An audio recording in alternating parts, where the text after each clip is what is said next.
Right now at noon, lawmakers in the U.S. House of Representatives consider a funding package with the debate over funding Homeland Security front and center. And the Oregon legislature is back in Salem today addressing budget gaps and transportation funding. Plus, Today Show host Savannah Guthrie's mother disappears overnight, why authorities suspect foul play.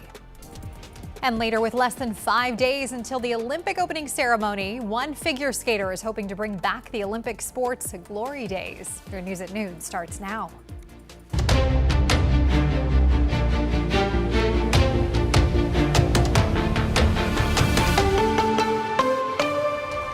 Let's begin here at noon with a live look at the Capitol building in Washington, D.C. this afternoon, where the federal government is still in a partial shutdown. It is expected to stay that way until at least tomorrow. Thanks for joining us here at noon. I'm Stephanie Domerat. Later today, lawmakers on the House Rules Committee are set to consider a funding bill passed by the Senate on Friday to avoid a full shutdown, though it appears there are still some key sticking points to work out. John Lawrence has more. The U.S. starts a new week without Washington, D.C. running at full throttle. The question mark over a government shutdown is certainly a big one and a political problem, really for both parties, but certainly for Republicans right now, as the polling is showing a great deal more pressure on them. On Tuesday, the House is expected to vote on the funding package that passed through the Senate last week. Because of the conversation I had with Hakeem Jeffries, I know that we've got to pass a rule and probably do this mostly on our own. I think that's very unfortunate. The legislation backs most government agencies through much of the year, except the Department of Homeland Security, which will only get funded for 2 weeks while lawmakers work to reform DHS's immigration operations. Body cameras should be mandatory. Masks should come off. Judicial warrants should absolutely be required, consistent with the Constitution in our view, before DHS agents or ICE agents are breaking into the homes of the American people or ripping people out of their cars. This partial government shutdown is expected to last until at least Tuesday, while Washington, D.C. tries to come to some sort of agreement. So I think it's all of our responsibilities to reopen the government. I'm not just a no, I'm a firm no, and I'm going to advocate with colleagues that they vote no. I'm John Lawrence reporting. And back here at home, Oregon's legislative session opens under a cloud of tension and uncertainty. Lawmakers are bracing for tough decisions as they confront hundreds of millions of dollars in lost funding that could shape the state's future. Sunrise reporter Thomas Schultz has more on what lawmakers are saying about this short session.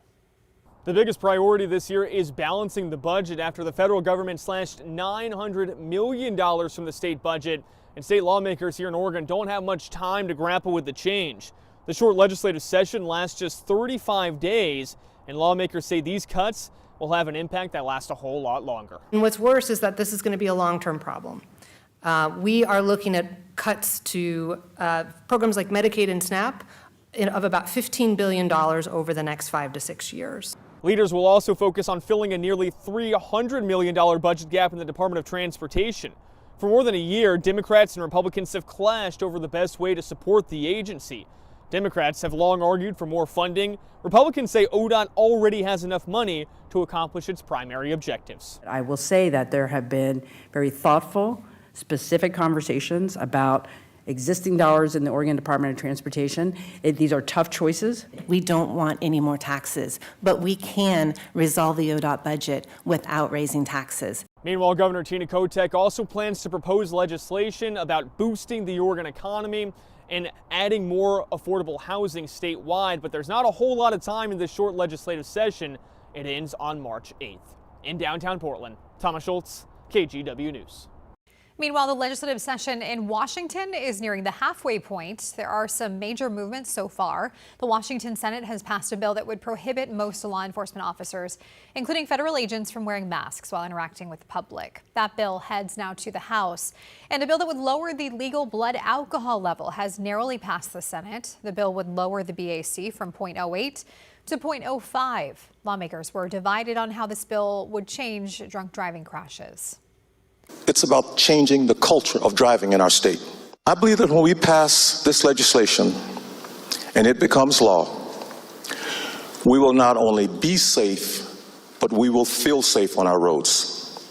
If I thought 0.05 would change the outcome of of deaths on the roads, I'd be all over this. But I truly believe that it's not going to do what it's going to do. Another bill advancing through Olympia is one that would set a threshold for reckless driving charges. This bill would make driving more than 30 miles per hour over this posted speed limit an automatic driving offense. Right now, there is no set speed in the state. Prosecutors and law enforcement officers make that call. Well, it is the day we wait for each year to ask the question, will there be 6 more weeks of winter? Earlier this morning, Punxsutawney Phil saw his shadow, officially answering yes to that question. Some people were not so happy about that prediction and actually booed the poor groundhog today. Between 2021 and this year, he's actually only predicted early spring once, and that was in 2024. And he's not the most accurate groundhog, though he is cute. He is right less than half the time. The National Oceanic and Atmospheric Administration's National Centers for Environmental Information even ranked him actually 17th out of 19 critters on their accuracy ranking list. What? Come on. Hard every year, though. Wait a minute. I want some sort of audit. What did you say, 17th out of 19 I want to know what critters? the other animals are, honestly. Well, yes. I'm going to stick up for Punxsutawney Phil. I like it. Thanks, Rod. By the way, if you're not familiar, the legend has it, Stephanie, if you come out and you see your shadow, then the groundhog is frightened and scurries back into the hole and hunkers down, and you have 6 more weeks of winter. Now, it was fairly clear in Pennsylvania this morning, so the shadow was seen. Here locally, we had clouds, no shadow, so if you go by the legend, that would mean our winter is going to be wrapping up sooner than mid-March, which we do not want because we need to get into a different pattern, bringing us some lower snow levels and some good snow for the Cascades. All right, Rick's Custom Fencing and Decking. I'm up here on the weather deck. If I look to the north, I can see thick cloud cover. There's still rain that way, but to the south of downtown, you're actually starting to see some blue sky. Here is the rain that this morning was all the way down to the Columbia River, and it was fairly heavy. Chehalis up through Seattle, and even in Astoria. That rain is slowly shifting to the north, and it is starting to break up, by the way. There you can see it. Still some rain up in Astoria and just kind of clipping along. Downtown Portland, let's see what our temperature is. 48 degrees right now. The forecast, the clouds are going to be thinning. We'll get up into the 50s. We'll have your complete 7-day coming up in just a bit. From the weather deck, let's go back indoors. All right. Thanks so much, Rod. Well, a sad story this afternoon. One person has died after they were hit by a car while walking across I-5. We don't have much information right now, but police do say this happened shortly after 4 a.m. on the I-5 northbound ramp to I-84 East, just north of the Water Avenue exit. The person hit by the car was taken to a hospital where they later died. We will update you as we learn more about this crash. Detectives with Salem Police are investigating 2 separate cases of suspicious deaths. The first happened after 1 o'clock Friday afternoon when police were first called to a home off Dark Forest Place Northeast. When they arrived, they found a woman's body.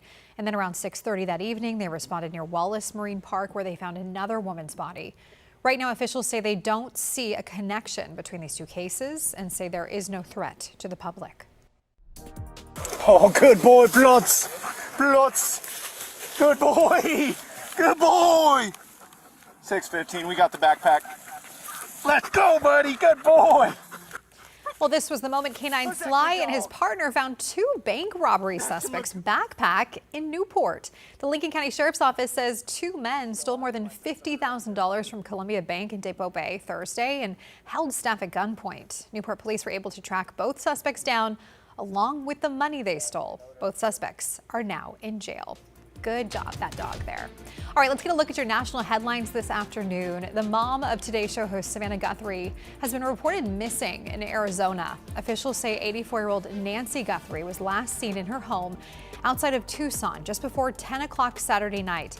Authorities say there are signs Guthrie's mother didn't leave her house alone, noting that she has some physical ailments but no known cognitive issues.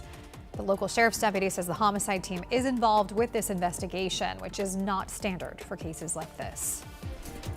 The Bureau of Labor Statistics says the January jobs report will be delayed because of the government shutdown. It was scheduled to come out on Friday, but the department said it won't be released until the government is funded. During the last shutdown, the September 2025 jobs report, you may remember, was delayed by more than a month. It was supposed to be released October 3rd, but was pushed back to November 20th. President Donald Trump has announced major changes for one of the nation's most iconic cultural institutions. President Trump wrote on Truth Social that the Kennedy Center will be closed for 2 years starting on July 4th. He also wrote that his decision is totally subject to approval by the board he appointed, and that the closure would result in a faster timeline and higher quality renovation.